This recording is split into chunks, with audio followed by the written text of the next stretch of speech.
اگر آپ کسی سے پوچھیں کہ موسموں کی تبدیلی کا تعلق کس چیز سے ہے تو اکثریت کا جواب ہوگا کہ سال کے مخصوص حصے میں زمین سورج سے کتنے فاصلے پر ہے اس بات پر۔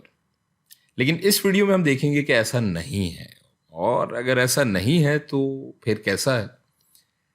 فرض کریں یہ سورج ہے ہمارے نظام شمسی کے مرکز میں اور زمین کے مدار کے بھی تقریباً مرکز میں، اور یہ زمین اپنے مدار میں سورج کے گرد گھومتے ہوئے کہیں یہ زمین سورج کے قریب آ جاتی ہے اور کہیں یہ اس سے دور چلی جاتی ہے۔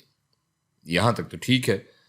زمین کے مدار میں وہ نقطہ جب یہ سورج کے قریب ترین ہوتی ہے وہ کہلاتا ہے پیری ہیلین، اور زمین کے مدار میں وہ نقطہ جو سورج سے دور ترین ہے وہ کہلاتا ہے ایپ ہیلین۔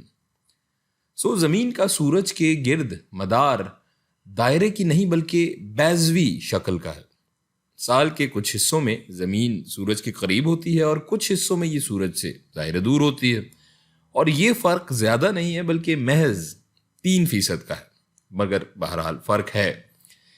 اس حساب کی بنیاد پہ لوگ سمجھتے ہیں کہ جب زمین سورج کے قریب ہوتی ہے تو یہ گرمیوں کا موسم ہوتا ہے، اور جب زمین سورج سے دور ہوتی ہے تو ظاہر ہے سردیوں کا موسم ہوتا ہے۔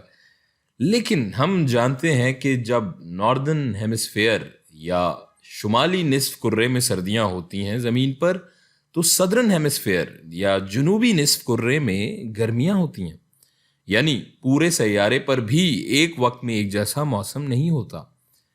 یہ سورج کے فاصلے کی بنیاد پہ موسم کی تبدیلی کی منطق تو اسی مشاہدے کی بنیاد پر فیل ہو جاتی ہے۔ تو پھر موسموں کی تبدیلی کا دار و مدار کس چیز پر ہوتا ہے؟ زمین کے اپنے محور میں جھکاؤ پر۔ لیکن اس پر ہم تفصیل سے بات کریں گے اپنی اگلی ویڈیو میں۔